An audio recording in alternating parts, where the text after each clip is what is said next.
Hello everybody, my name is Aceface, welcome back to eveonline. Today I'm going to be running L4 missions in an Apocalypse, and this is something I actually used to do a long time ago, before I didn't have so much knowledge about missions.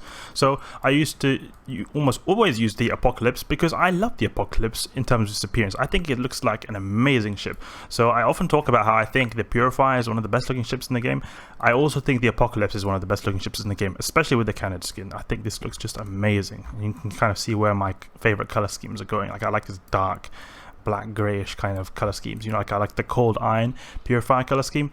But you can see here I base out in Jita, and I have basically for the last like 2 years, and I'm making my way to Osmon. And I used to actually run missions in Osmon because the good thing about Osmon is the Sisters of Eve mission hub. So it's very good to run missions for Sisters of Eve because you get high ISK to LP ratios from them. And also the main reason is because Osmon is very close to Jita, so it's one of the closest Sisters of Eve agents to Jita. The only thing is, the reason I don't do it anymore is because Osmon is a 0.7 system. 0.7 systems, as you can see here, they don't give as much LP and ISK as the 0.5 systems. The lower the security status, the more ISK and LP you get. So that's why I stopped running them there. And also the Apocalypse is not the most efficient ship, so as you've seen before, I've mainly been using the Rattlesnake when it comes to doing L4 missions. But I still wanted to just revisit this thing or activity I used to do a long time ago. Just wanted to bring back like memories of the past because it was something I would do really a lot. I remember I was really farming a lot of missions in this Apocalypse right here. I call it the Apocrypha. I just think that word sounds good. I don't really know the meaning for it.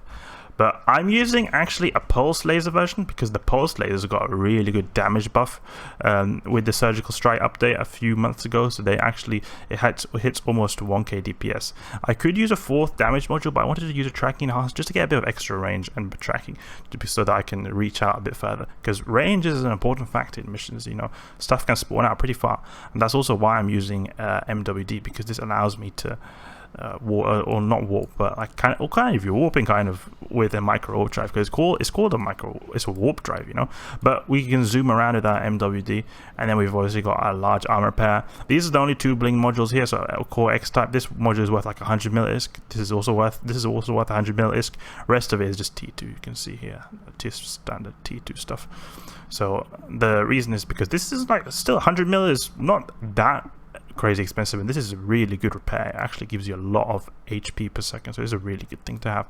This allows me to have 4 modules allocated to damage. Otherwise, if I had say you can, I'll put the fit in the description, and if you do not want to use the expensive armor repair, you can always use like a Tech 2, but then you would have to replace some of these damage modules with some kind of, for example, these more multi-spectrum membranes. Like just put more of them here so that you have more tank, because I think you need a tiny bit more tank if you do not have if you're only using a T2 ripper in the L4 missions. It depends on mission to mission, but this is just like a standard missioning ship, so it's made to just do the standard missions. Obviously there are certain missions that will be a lot better in different ships. For example, like the Recon 1 mission, it's a lot better to use like a really fast, speedy, for example, intercept or just a speedy frigate, because all you have to do is just travel to this location, warp to this place, and then just burn a few kilometers to this place, and obviously it'll be a lot faster than this slow battleship over here. It'll be a lot better to use a fast frigate to do that. Alright, we're going to Orlo. And actually, you know what happened? When the Triglavian invasion happened, I think it was the Eclipse part of the Triglavian invasion. So it was like in, June, I think? June, April, sometime like that. May, maybe.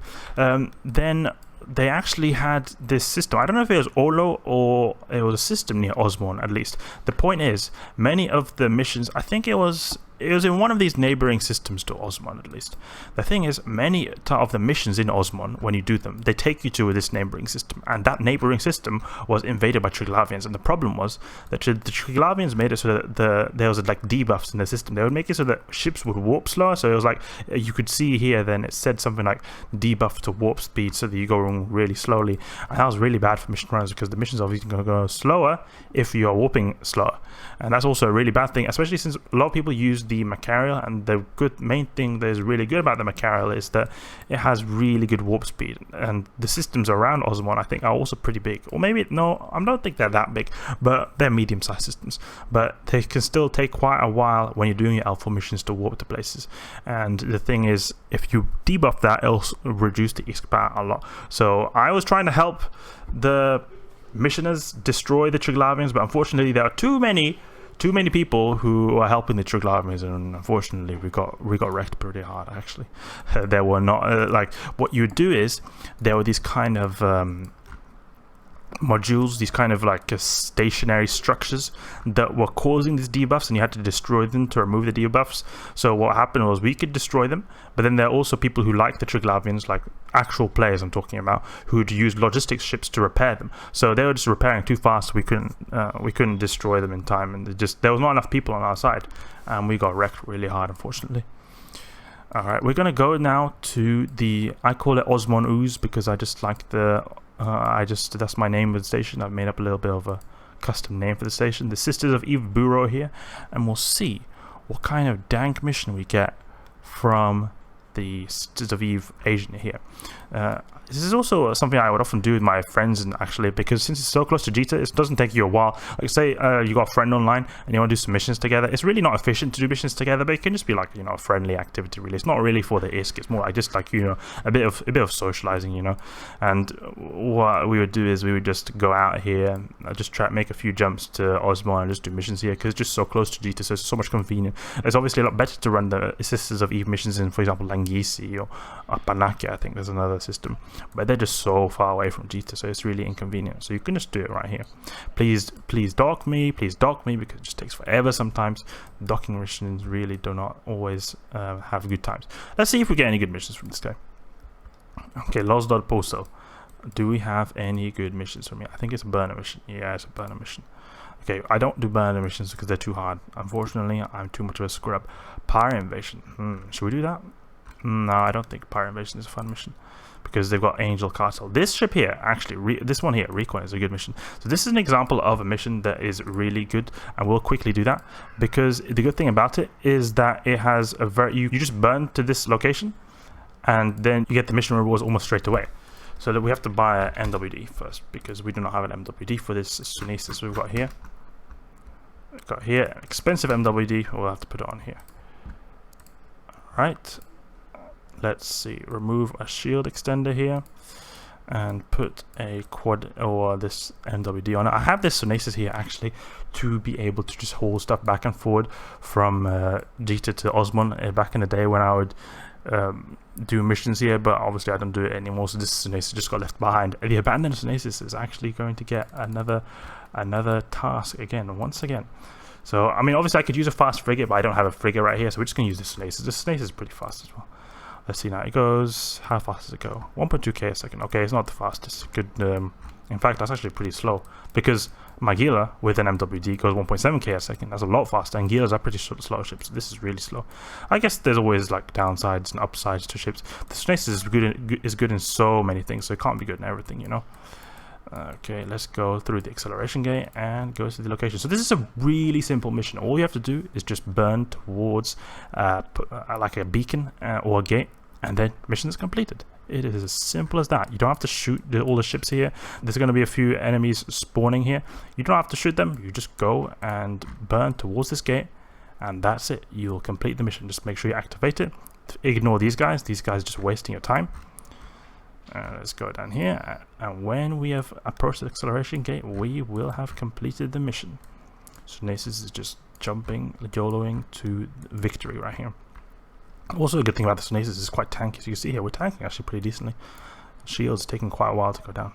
We're taking a lot of damage.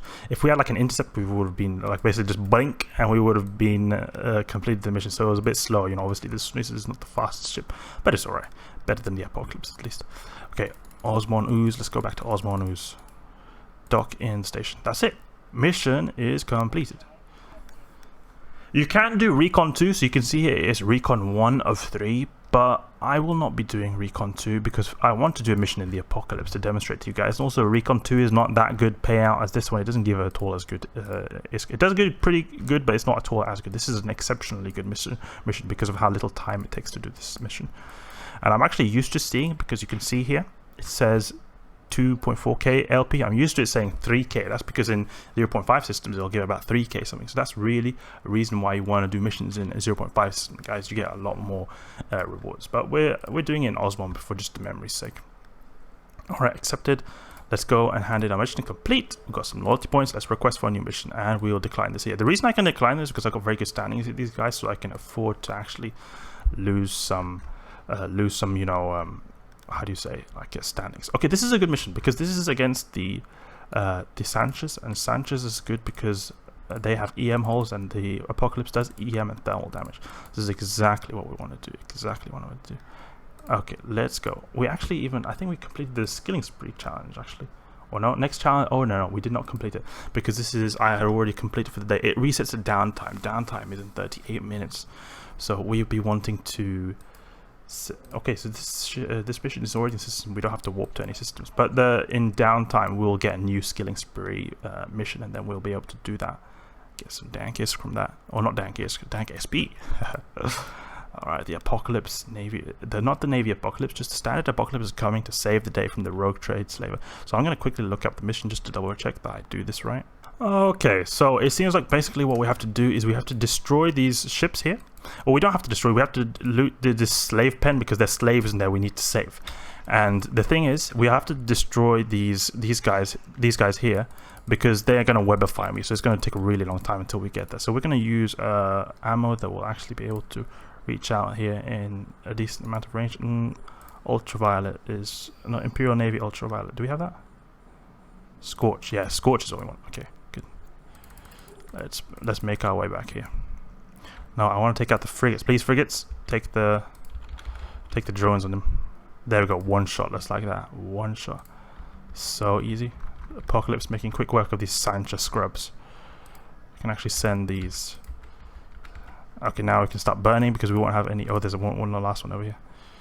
Let's take out this guy. We can send the drones on the cruisers or battle cruisers, I think. Oh, it's taking so long to lock him up. I didn't notice that there was a third. I think, well, maybe this guy's going to actually catch us. It'll be unfortunate if he does. That'll be really unfortunate. Okay. Boop, please hit. Oh, perfect. Did not hit. We'll have to send our drones on this guy. And we'll send our beam lasers or our pulse lasers on the other ships. Okay, he took a lot of damage right there. Yeah, ignore the shields because we're armor tanks, so no worries that we're losing shields. Slave pen, lock it up. And we'll put our Scorch now and blast away. Oh, not Scorch, Conflag. Conflag is the best ammunition in terms of DPS. You can see here, just boom, annihilate that slave pen right there. Crazy DPS right there, crazy DPS. Let's slow down and wait until. Okay, so our drones are taking a bit of damage, but I think it's alright. Doesn't seem like it's too bad. We'll actually take out this Centus Dreadlord as well because he's got 1 million bounty. That'll be pretty decent actually. It's annoying now, these drones, they're not actually doing so much quick work of the frigate. I would have hoped it more. It's just so annoying. I forgot to do that. I would have one-tapped him with my Scorch, but that's the thing, guys. If you are experienced with L4 missions, you do this so much faster. It's quite a while since I did this L4 mission, so I'm not 100% experienced with this. Obviously, I had a little bit of memories, but I forgot about that last frigate. Oh my god, that rep was so big. What the heck? How? You know what we're going to do? We're going to burn out with our MWD. And we're just going to snipe this guy. This is just ridiculous how this drone can't do anything. Okay, okay, he seems like the Sanchez Berserker is almost dying. Let's go out here and kill the Syntatis Devil. And we'll actually start. It seems like actually we're killing them pretty quickly. We'll start aligning to this station. Okay, this guy is almost dead now. Oh, it's so bad tracking with the large pulse lasers. Okay, align back to the mission hub, recall our drones, and no, we do not want to warp already. We need to capture the prisoners, or get the prisoners, because the prisoners, hey, it's fish, don't forget us, man. We need your help, man. Oh, I'm coming, bros, I'm coming, I'm gonna get you. Don't worry, dude. Okay, so we'll get these guys. Cargo container, they're just locked up in the cargo container over here. Poor guys, they're just locked in this cargo container, just swirling around in space. But the Apocalypse is coming to save the day. The mighty Apocalypse. We're not stable with doing the MWD and the Repper, but we can use an eye like a Repper without the MWD, and we can also use the Repper without the MWD on as well, or just about. So loot the slaves. Okay, line to Osmon Ooze. and dock there. We'll turn off our MWD to reduce align time, because you align much far slower if you've got an MWD on. And we'll also want to wrap up our drones, because you see here our drones were pretty slaughtered, not slaughtered, but like they took a bit of damage right here. It's a bit annoying to have damaged drones, and especially if you do a mission that you forget to repair your drones, then you just go, okay, you throw your drones out, and it's like, wait, oh wait, my drones got one shot. Oh wait, yeah, that's because it had like 2% structure left and you didn't repair. You dumb. Okay, because, you know, obviously the armor and structure, they do not repair. Only the shield repairs. Especially if you've got drones like I have, the infiltrators, who've got most of their EHP in the armor, their shields will do absolutely nothing. That's one thing I really like about the Caldari drones. The Caldari drones have most of their EHP in the shields, so it's like very easy to avoid damage to the armor and structure with them, because of how they've got really big shields. Most of the time you're going to take shield damage, and that will obviously recharge, so you'll have to repair a lot less with them compared to the Amar drones and like Galactic drones. They have a lot of structure and armor hit points. But on the other hand, these Amar drones have got pretty good tracking and pretty good speed as well. I don't know about speed, but I think they've got pretty good tracking anyway. So we have to repair our drones there, and go to Los.Persil and complete the mission. We got 1.8k loyalty points, guys. Amazing, man. That's like, we got like 2 million from that mission. That bounty on that battleship was actually probably worth almost like half of what the mission was worth, actually. Okay, so that's it for doing missions in an apocalypse today. That was a little bit of like a throwback to some nostalgia and memories I used to do a lot. Hope you guys at least enjoyed, and if you did, please leave a like and subscribe. I'll catch you guys later.